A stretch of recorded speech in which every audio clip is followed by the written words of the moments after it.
আসসালামু আলাইকুম, স্বাগত জানাচ্ছি চ্যানেল আই সংবাদে। এখনকার সংবাদ আয়োজন নিয়ে আপনাদের সাথে আছি মেহরুন্নেসা তাহমিনা। বিস্তারিত সংবাদের শুরুতেই জানিয়ে দিচ্ছি ফ্রেশ আটা, ময়দা, সুজি সংবাদ শিরোনামগুলো।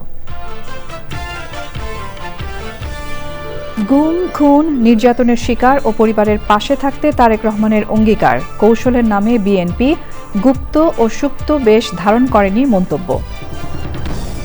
একতা, সংহতি ও সমঝোতার আহ্বানে প্রথমবারের মতো রাজধানীতে গণমাধ্যম সম্মেলন। সমাজে অপরাধ রোধে উচ্চকণ্ঠ অব্যাহত রাখার প্রত্যয়। কুমিল্লা ৪ আসনে বিএনপি প্রার্থী মনজুরুল আহসান মুন্সির মনোনয়ন বাতিল। এনসিপির হাসনাত আবদুল্লাহর মনোনয়ন বহাল।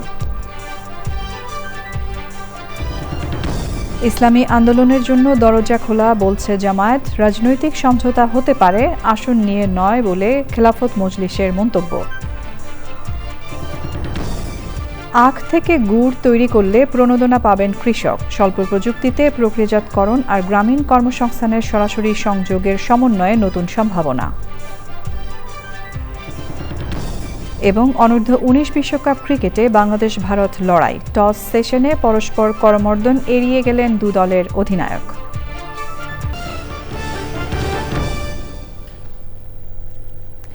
এছাড়াও নিটোল টাটা বিশেষ সংবাদে যা থাকছে।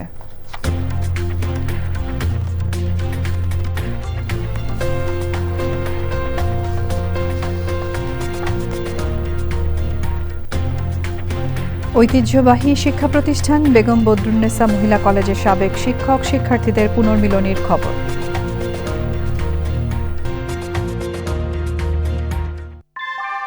ভূমিকম্প সহনীয় মোস্ট ডিউরেবল দেশের প্রথম থার্মেক্স রড সালাম স্টিল। সালাম স্টিল বোঝে ডিউরেবিলিটি। সালাম স্টিল, মোস্ট ডিউরেবল স্টিল। সংবাদ শিরোনামগুলো জানাচ্ছিলাম। এখনকার সংবাদ আয়োজন একই সঙ্গে চ্যানেল আই এর ইউটিউব চ্যানেল এবং চ্যানেল আই এর ওটিটি প্ল্যাটফর্ম আই স্ক্রিনে লাইভ স্ট্রিম হচ্ছে। এবার যাচ্ছে বিস্তারিত প্রসঙ্গে।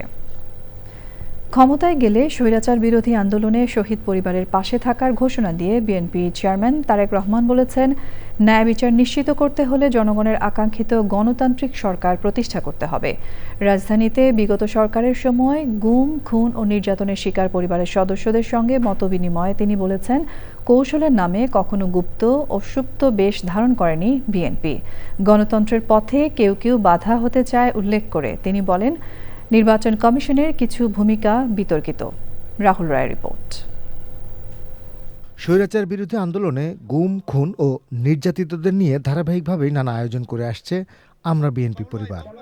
আগের অনুষ্ঠানগুলোতে লন্ডন থেকে ভার্চুয়ালি যুক্ত হয়েছেন সংগঠনটির প্রধান পৃষ্ঠপোষক ও বিএনপির চেয়ারম্যান তারেক রহমান। তবে শনিবার রাজধানীর চীন মৈত্রী সম্মেলন কেন্দ্রে গুম, খুন ও নির্যাতিতদের পরিবারের সঙ্গে সশরীরে মতবিনিময় করলেন তিনি। অনুষ্ঠানে অংশগ্রহণকারীদের ক্ষোভ আর কষ্টের কথা শুনে আবেগপ্রবণ হয়ে পড়েন তারেক রহমান। বক্তব্যে স্বৈরাচার বিরুদ্ধে আন্দোলনে শহীদদের সবসময় স্মরণে রাখার কথা বলেন বিএনপি চেয়ারম্যান। ইনশাআল্লাহ আমাদের দল বাংলাদেশের মানুষের সমর্থন নিয়ে রাষ্ট্র গঠনে, সরকার গঠনে সক্ষম হলে পরে আমরা এই শহীদ পরিবারদের নামে রাষ্ট্রের, দেশের গুরুত্বপূর্ণ সড়ক কিংবা রাষ্ট্রের বিভিন্ন গুরুত্বপূর্ণ সরকারি বেসরকারি স্থাপনার নামকরণ করব, যাতে প্রজন্মের পর প্রজন্ম এই শহীদদেরকে গৌরবের সাথে স্মরণ রাখতে পারে। শহীদদের নিয়ে দলের পরিকল্পনার কথা তুলে ধরতে গিয়ে নির্বাচন কমিশনের ভূমিকা নিয়েও কথা বলেন তারেক রহমান। সকল শহীদদের আত্মত্যাগকে জনমনে স্মরণীয় করে রাখতে আগামী দিনে বিএনপি কিছু পরিকল্পনা গ্রহণ করেছে। যদিও নির্বাচন কমিশনের বাধ্যবাধকতার কারণে এই মুহূর্তে আমি হয়তো বিস্তারিতভাবে সেই পরিকল্পনা আজকের এই অনুষ্ঠানে তুলে ধরতে পারছি না, কিন্তু তারপরে বলতে যদিও কষ্ট হচ্ছে যে আমরা দেখেছি নির্বাচনের কমিশনের রিসেন্টলি কিছু বিতর্কিত ভূমিকা বা বিতর্কিত অবস্থান। তারপরেও রাজনৈতিক একটি দায়িত্বশীল রাজনৈতিক দল হিসাবে আমরা ধৈর্যের পরিচয় দিতে চাই। গণতন্ত্র আর ন্যায় বিচার নিশ্চিত করার কথা বলেন বিএনপি চেয়ারম্যান। বিভিন্নভাবে নির্যাতিত পঙ্গুত্ব বরণ করেছেন 24-এর আন্দোলনে, 5ই আগস্টের আন্দোলনে যারা শহীদ হয়েছেন, যে হাজারো মানুষ যারা বিভিন্নভাবে পঙ্গুত্ব বরণ করেছেন, প্রত্যেকটি অন্যায় বিচারকে যদি প্রতিষ্ঠিত করতে হয়, তাহলে আগামী দিনে অবশ্যই বাংলাদেশে একটি গণতান্ত্রিক সরকার দরকার। যারা গণতন্ত্রে বিশ্বাস করেন, সেই প্রতিটি মানুষকে আজ সজাগ থাকার জন্য, যারা বিভিন্ন উসিলা দিয়ে বিতর্ক তৈরি করে গণতন্ত্রের পথকে আবার নষ্ট করার বা ব্যাহত করার চেষ্টা করছেন, তারা যাতে সফল না হয়। অত্যাচার নির্যাতনের পরও বিএনপি নেতাকর্মীরা রাজপথ ছাড়েননি উল্লেখ করে তারেক রহমান বলেছেন, এমন আপসহীন নেতাকর্মীদের কেউ ষড়যন্ত্র করে রুখতে পারবে না। কৌশলের নামে গুপ্ত কিংবা সুপ্ত বেশ ধারণ করেনি বিএনপির কর্মীরা। রাহুল রায়, চ্যানেল আই, ঢাকা। গত 17 বছরে বিচার বহির্ভূত হত্যা, গুম ও নির্যাতনের সুষ্ঠু বিচার দাবি করেছেন স্বজনরা। মতবিনিময় সভায় বিএনপির যুগ্ম মহাসচিব রুহুল কবির রিজভী বলেছেন, ক্রসফায়ারে নিহতদের পরিবারকে লন্ডন থেকে গোপনে সহযোগিতা করতেন তারেক রহমান। বিএনপি স্থায়ী কমিটির সদস্য সালাউদ্দিন আহমেদ বলেন, নির্বাচন কমিশন ও একটি রাজনৈতিক দল ভোট থেকে সরে দাঁড়ানোর সুযোগ খুঁজছে। মইনুল হাসানের রিপোর্ট। এই শব্দটা অনেক ছোট, কিন্তু এর ভিতরে লুকিয়ে আছে আশার আকার, কষ্ট।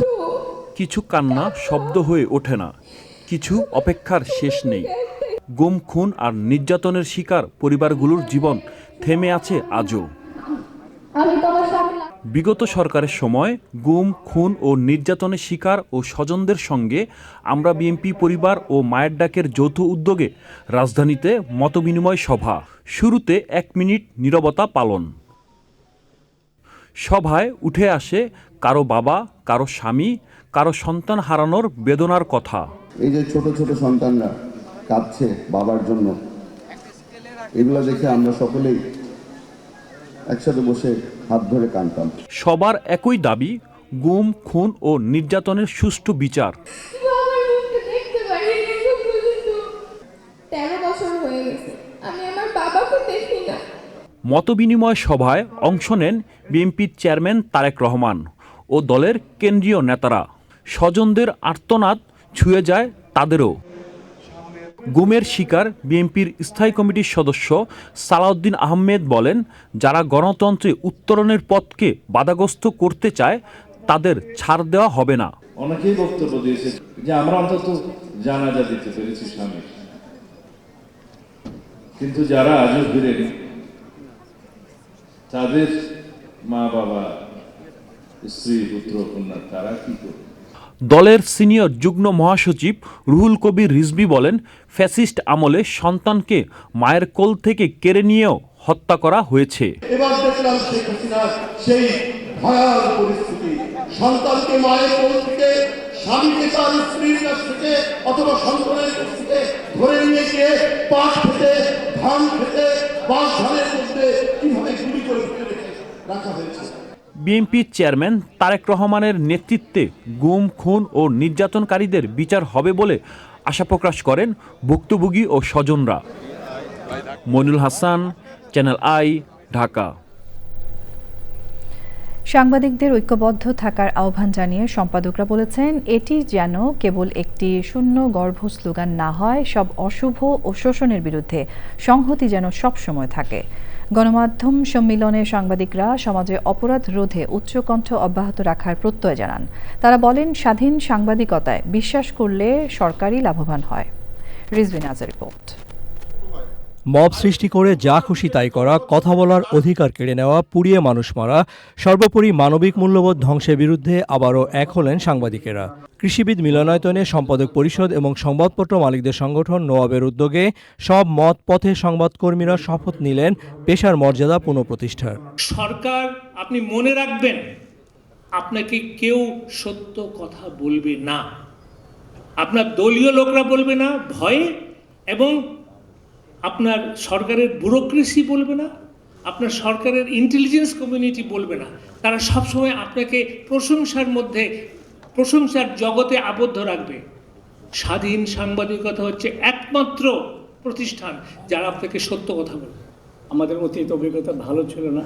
অতীতের সময় সব কাজ, সব বক্তব্য, সব অবস্থান, সব পরিস্থিতি, সব অনুযায়ী যা আমরা করেছি হয়তো ঠিক ছিল না। অনেক বেশি আলোচনা করার সুযোগ আছে। এই তর্কগুলো, বিতর্কগুলো অনেক বিলম্ব হলেও এখন হচ্ছে। এবং আপনারা যেন বিপদে না পড়েন।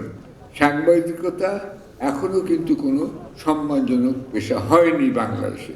অত্যন্ত দুঃখের সঙ্গে আমাকে বলতে বাধ্য যে আমি যখন প্রথম দায়িত্ব শুরু করি তখন 2জন এমপ্লয়ি যারা নিচ্ছিলেন তারা বাবারা বলেছিলেন সাংবাদিকতা ওরা তো সাংঘাতিক লোক, ছন্দ করেই বলতেন, এরা চাঁদাবাজি করে। সুতরাং আপনারা যে খুব সম্মানজনক অবস্থায় আছেন তা নয়, অথচ আপনাদের সম্মানজনক অবস্থায় যেতে হবে। বাংলাদেশ একটা রক্তক্ষয়ী স্বাধীনতা যুদ্ধের ভেতর দিয়ে অত্যন্ত ন্যায্যভাবে প্রতিষ্ঠিত হয়েছে। সেই ঐতিহাসিক প্রমিসেসের প্রতি যারা এইখানে প্রতিশ্রুতিবদ্ধ থাকবেন তাদের সবার সঙ্গে আমরা কাজ করব।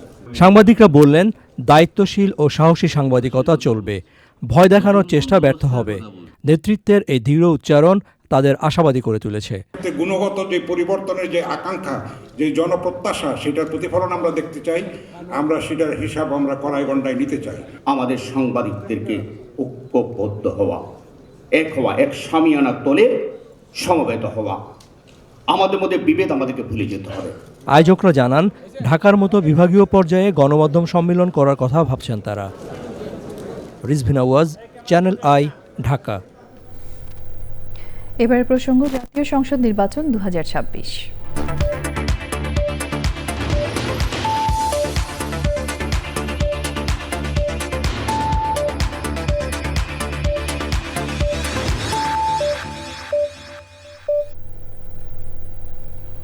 কুমিল্লা 4 আসনে মনোনয়ন বাতিলের পাল্টাপাল্টি আপিলে জয়ী হয়েছেন এনসিপি মনোনীত প্রার্থী হাসনাত আব্দুল্লাহ।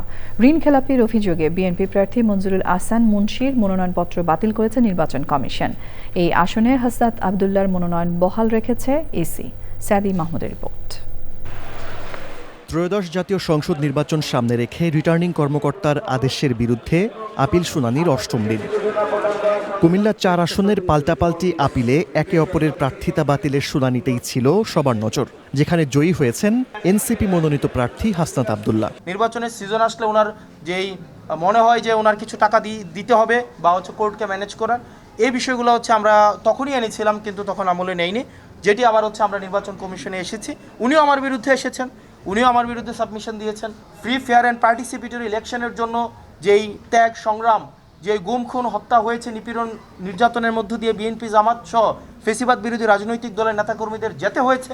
নির্বাচন কমিশন যদি এই ধরনের ঘটনাগুলোকে স্ট্রিক্টলি অ্যাড্রেস না করে, তাহলে এই ফেসিবাদ বিরোধী লড়াইয়ে যারা রক্ত দিয়েছে তাদের সকলের রক্ত বৃথা যাবে। তবে প্রার্থিতা ফিরে পেতে উচ্চ আদালতে যাওয়ার কথা জানিয়েছেন কুমিল্লা 4 আসনের বিএনপি মনোনীত প্রার্থী। দ্বৈত নাগরিকত্ব বিষয়ে আপিল শুনানির সময় কমিশনে উত্তাপ ছড়ায়, এজন্য আধা ঘন্টার বেশি সময় শুনানি বন্ধ থাকে। আপনার আইনজীবীদের সঙ্গে বা তাদের সঙ্গে সামান্য এই হয়েছে এবং নির্বাচন কমিশন বলেছে যে আপনারা এই জিনিসটা ভুলে যান এবং এই ধরনের কোনো ঘটনা যেন আগামীতে কখনো না হয়, অন্তত সেটা তো একটা কোর্ট রুমের মতো। কমিশন এবং প্রত্যেকটা আইনজীবী যখন একটা অত্যন্ত একাডেমিক পরিবেশে তাদের সাবমিশনগুলো রাখছিলেন, ঠিক সেই সময়ে আলোচনা শেষে আব্দুল আওয়াল মিন্টু এক আইনজীবীর কাছে তেরে আসেন এবং সেটির জন্য আমরা কমিশনের দৃষ্টি আকর্ষণ করেছি যে কমিশন যেন তাকে ওয়ার্নিং দেয় এবং এই ধরনের আচরণের জন্য পুনরাবৃত্তি না ঘটে। ইসিতে আপিল শুনানি শেষ হবে রোববার। সাদি Mahmud, channel I, Dhaka. Engineer সাহেব, বাড়ি ডিজাইন তো হলো, কিন্তু কোন রড দিয়ে বাড়ি বানাবো? অবশ্যই আকিজ ইস্পাত, কারণ ভালো মানের 500W রডের yield strength 500 MPa, tensile strength 625 MPa আর সর্বোচ্চ গুণগত মানের আকিজ ইস্পাতের টেনসাইল স্ট্রেংথ 700 MPa, অর্থাৎ ভালো মানের রডের থেকেও 12% বেশি।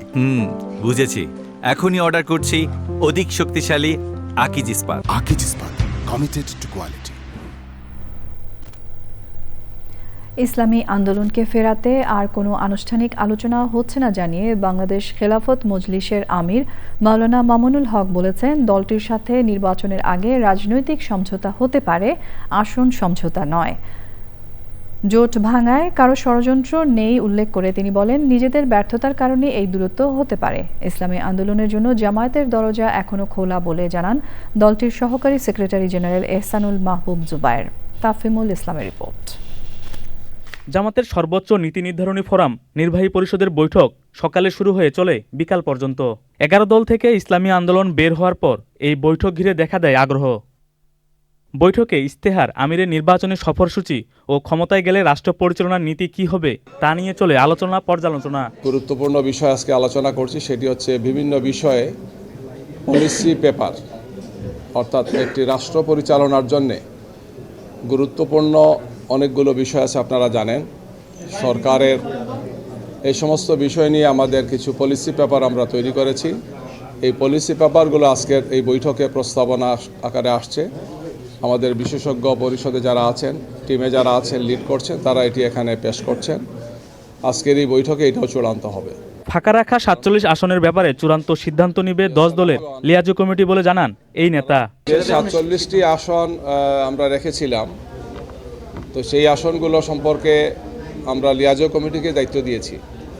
লিয়াজো কমিটি যেটা আছেন তারা সেটা বিষয়ে আলোচনা করছেন এবং সেটা একটি আলোচনা করে ওনারা সিদ্ধান্তে পৌঁছার পরে চূড়ান্ত সিদ্ধান্ত হলে আপনারা জানবেন ইনশাআল্লাহ। এদিকে জামায়াতে ইসলামীর আমিরের সঙ্গে দেখা করেন আসন সমঝোতার দায়িত্বে থাকা বাংলাদেশ খেলাফত মজলিসের আমির মামুনুল হক। তো আমরা আর 19 তারিখের আগে এখন আর অন্য কোনো কিছুর এই মুহূর্তে সম্ভাবনা দেখছি না, বরং আমরা এটাই ধরে নিয়েছি গতকালকের ইসলামী আন্দোলন বাংলাদেশের প্রেস ব্রিফিংয়ের পরে যে ওনারা 300 আসনেই এককভাবে নির্বাচন করছেন, সেটা ধরে নিয়ে এখন আমরা আমাদের কর্মপরিকল্পনা সাজাচ্ছি। না, আমরা কারো ষড়যন্ত্রের এটাকে কৌশল মনে করছি না। আমরা মনে করছি যে এটা আমাদের ব্যর্থতা যে আমরা সকলে মিলিত হয়ে থাকতে পারলাম না।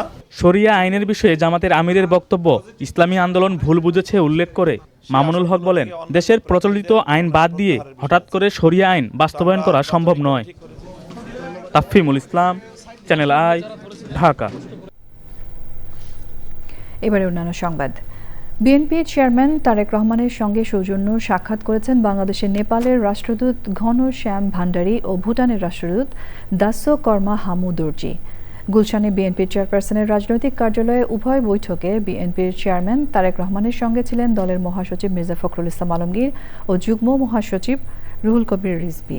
গুলশানে বিএনপির বিকেল 4টায় তারেক রহমানের সঙ্গে বাংলাদেশে নেপালের রাষ্ট্রদূতের বৈঠকে দুদেশের বন্ধুত্বপূর্ণ সম্পর্ক, পারস্পরিক সহযোগিতা এবং দক্ষিণ এশিয়ার ভূ রাজনৈতিক স্থিতিশীলতা নিয়ে আলোচনা হয়। এরপরই ভুটানের রাষ্ট্রদূতের বৈঠকে দুদেশের বাণিজ্যিক ও সাংস্কৃতিক সম্পর্ক উন্নয়নের বিষয়ে গুরুত্ব আরোপ করা হয়।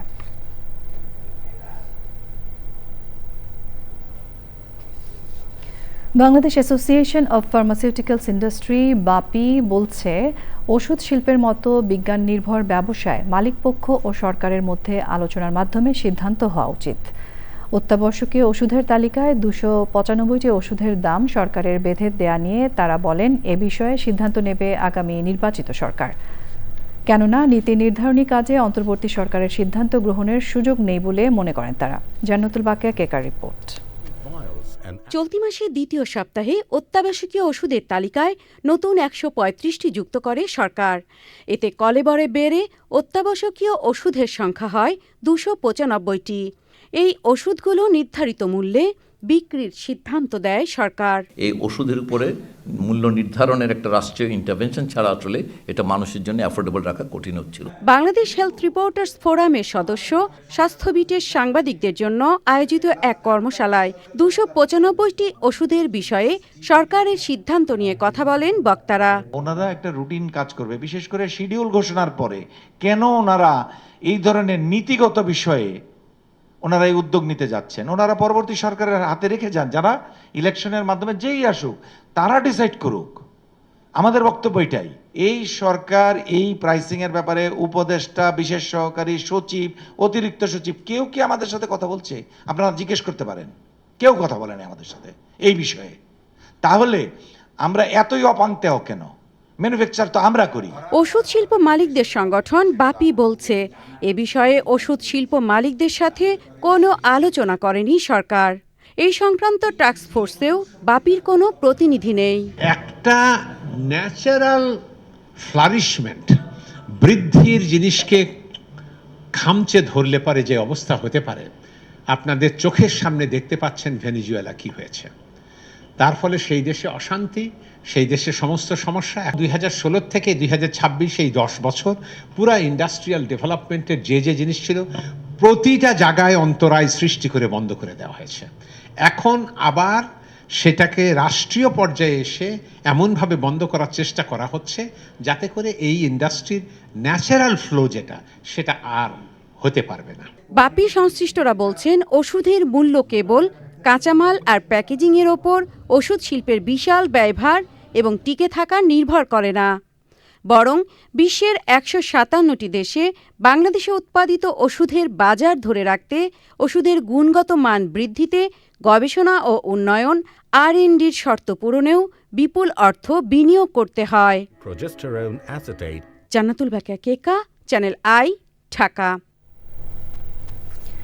পরিশোধিত চিনির বিকল্প হিসেবে স্বাস্থ্য সচেতন মানুষের কাছে গুড়ের চাহিদা দিন দিন বাড়ছে। স্থানীয়ভাবে উৎপাদিত আখ, স্বল্প প্রযুক্তিতে প্রক্রিয়াজাতকরণ আর গ্রামীণ কর্মসংস্থানের সরাসরি সংযোগ, এই তিনের সমন্বয়েই নতুন সম্ভাবনার দুয়ার খুলছে আখের গুড়। ময়মনসিংহের ভালুকা উপজেলার মল্লিক বাড়িতে আখের গুড় তৈরির চিত্র নিয়ে শাইখ সিরাজের রিপোর্ট। ভালুকার মল্লিকবাড়ি ইউনিয়নের নয়নপুর গ্রামের কৃষক বাড়ির এই আঙ্গিনা যেন ছোটখাটো একটা কারখানা। এখানে চলছে কৃষকের মাঠ থেকে কেটে আনা আখ দিয়ে গুড় তৈরির কাজ। গুড় করে যান, তাদের প্রফিট বেশি হয় না আপনাকে প্রফিট?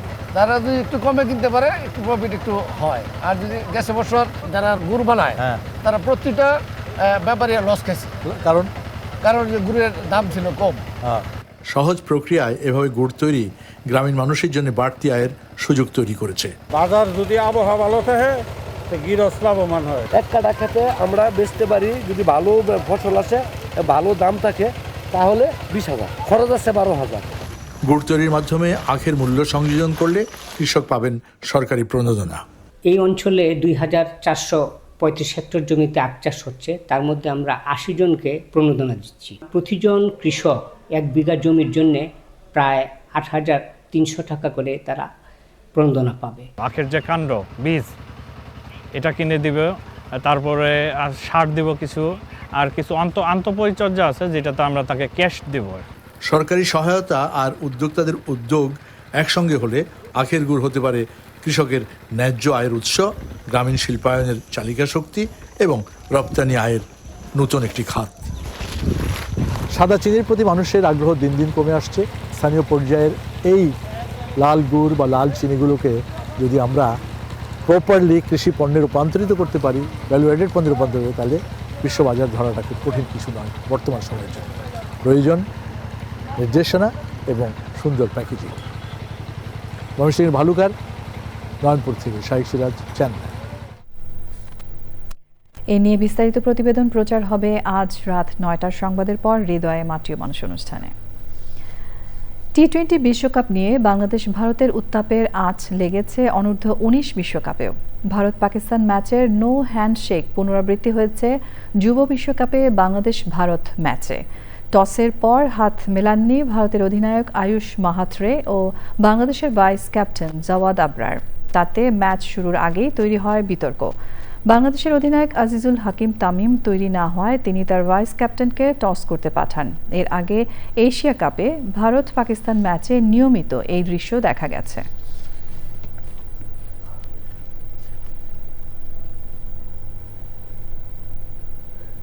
সংবাদের এই পর্যায়ে আমরা নিচ্ছি একটা বিরতি, এবং বিরতির পর্যায়ে থাকছে তাই সংবাদে রুশ প্রেসিডেন্ট ভ্লাদিমির পুতিনের কাছে পরিচয়পত্র পেশ করেছেন রাশিয়ায় বাংলাদেশি রাষ্ট্রদূত মোহাম্মদ নজরুল ইসলাম। মস্কোতে রাষ্ট্রদূতদের পরিচয়পত্র পেশ অনুষ্ঠানে কূটনীতিকদের সঙ্গে নববর্ষের শুভেচ্ছা বিনিময় করেন ভ্লাদিমির পুতিন। রাষ্ট্রদূত নজরুল ইসলাম পুতিনকে বাংলাদেশ সরকার ও জনগণের পক্ষ থেকে শুভেচ্ছা পৌঁছে দেন এবং রূপপুর পারমাণবিক প্রকল্পের অগ্রগতি সম্পর্কে অবহিত করেন। গ্রিনল্যান্ডের নিয়ন্ত্রণ প্রশ্নে যুক্তরাষ্ট্রের অবস্থানকে সমর্থন না করলে সংশ্লিষ্ট দেশগুলোর উপর শুল্ক আরোপের হুমকি দিয়েছেন মার্কিন প্রেসিডেন্ট ডোনাল্ড ট্রাম্প। হোয়াইট হাউসে এক বক্তব্যে তিনি বলেন, জাতীয় নিরাপত্তার স্বার্থে গ্রিনল্যান্ড যুক্তরাষ্ট্রের জন্য অত্যন্ত গুরুত্বপূর্ণ। গ্রিনল্যান্ড ইস্যুতে যুক্তরাষ্ট্রের ডেমোক্র্যাট ও রিপাবলিকান আইন প্রণেতাদের একটি প্রতিনিধি দল ডেনমার্কের রাজধানী কোপেনহেগেনে বৈঠক করছে। এবারে রয়েছে নিটুল টাটা বিশেষ সংবাদ।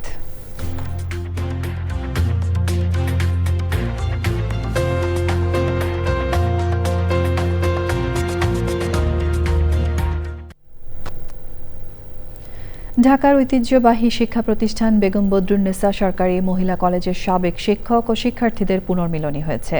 দিনভর আয়োজনে মেতে ওঠেন সাবেক শিক্ষক ও শিক্ষার্থীরা। বদরুন্নেসা মহিলা কলেজ আগের অবস্থানে ফিরে আসবে প্রত্যাশা করেন তারা। জাকি আক্তার রিপোর্ট। রাজধানীর বকশীবাজারে ঐতিহ্যবাহী শিক্ষা প্রতিষ্ঠান বেগম বদরুন্নেসা সরকারি মহিলা কলেজের সাবেক শিক্ষক শিক্ষার্থীদের পুনর্মিলনী। প্রাণের টানে আপন প্রাঙ্গণে প্রতিপাদ্যে এই আয়োজন। অনুষ্ঠান উদ্বোধন করেন বেগম বদরুন্নেসা মহিলা কলেজের অধ্যক্ষ প্রফেসর তামান্না বেগম। বলেন, আগামীতে এই কলেজ আরও সম্মানের সাথে এগিয়ে যাবে। নতুন পুরাতন একত্রিত হব, এটা একটা প্রত্যাশার জায়গা ছিল আমাদের। তো সেই জায়গাটা থেকে আমরা এই মিলনের আয়োজন করেছি এবং অবশ্যই ভালো লাগছে। এই আয়োজন আমাদেরকে সবাইকে, আমার মনে হয় সবাই এই আয়োজনকে সানন্দে গ্রহণ করেছে এবং আমাদের সবারই খুব ভালো লাগছে। বহু বছর পর বন্ধুদের পেয়ে স্মৃতিচারণে মেতে ওঠেন সাবেক শিক্ষার্থীরা।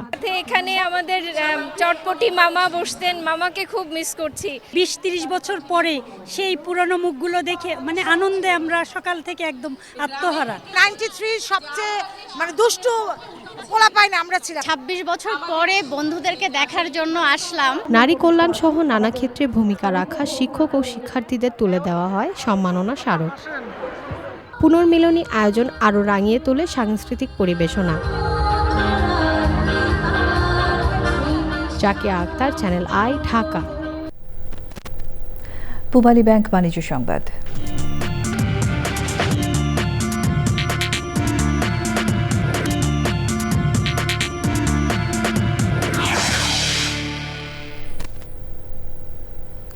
ইউনিয়ন ইন্স্যুরেন্স কোম্পানির বার্ষিক শাখা ব্যবস্থাপক সম্মেলন হয়েছে। প্রধান অতিথি ছিলেন কোম্পানির চেয়ারম্যান মোহাম্মদ হাসমত আলী। সভাপতিত্ব করেন কোম্পানির মুখ্য নির্বাহী কর্মকর্তা তালুকদার মোহাম্মদ জাকারিয়া হোসেন। সে সময় ছিলেন কোম্পানির নির্বাহী কমিটির chairman Mohammad Azizur Rahman, finance and investment কমিটির চেয়ারম্যান নুরুদ্দিন আহমেদ, গ্রাহক সুরক্ষা ও প্রতিকার কমিটির চেয়ারম্যান জাহাঙ্গীর আলম ও অন্যরা। সভায় 2025 সালের ব্যবসায়িক অর্জনে সন্তোষ প্রকাশ এবং 2026 সালের করণীয় নির্ধারণ সহ ব্যবসার অগ্রগতি বিষয়ে আলোচনা করা হয়। সংবাদের এ পর্যায়ে আমরা নিচ্ছি আরও একটা বিরতি এবং স্বাগত জানাচ্ছি আরও একবার চ্যানেল আই সংবাদে। এবারে জানাবো খেলার খবর। গুম, খুন, নির্যাতনের শিকার ও পরিবারের পাশে থাকতে তারেক রহমানের অঙ্গীকার। কৌশলের নামে বিএনপি গুপ্ত ও সুপ্ত বেশ ধারণ করেনি মন্তব্য। একতা, সংহতি ও সমঝোতার আহ্বানে প্রথমবারের মতো রাজধানীতে গণমাধ্যম সম্মেলন। সমাজে অপরাধ রোধে উচ্চকণ্ঠ অব্যাহত রাখার প্রত্যয়। কুমিল্লা 4 আসনে বিএনপি প্রার্থী মঞ্জুরুল আহসান মুন্সির মনোনয়ন বাতিল। এনসিপির হাসনাত আব্দুল্লাহর মনোনয়ন বহাল। ইসলামী আন্দোলনের জন্য দরজা খোলা রেখেছে বলছে জামায়াত।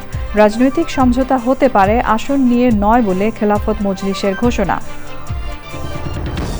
আখ থেকে গুড় তৈরি করলে প্রণোদনা পাবেন কৃষক। স্বল্প প্রযুক্তিতে প্রক্রিয়াজাতকরণ আর গ্রামীণ কর্মসংস্থানের সরাসরি সংযোগের সমন্বয়ে নতুন সম্ভাবনা।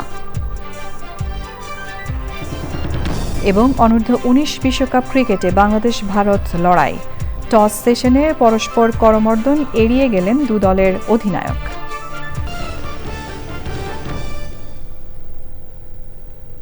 প্রিয় দর্শক, এরই সঙ্গে শেষ করছি এখনকার সংবাদ আয়োজন। ধন্যবাদ এতক্ষণ সঙ্গে থাকার জন্য।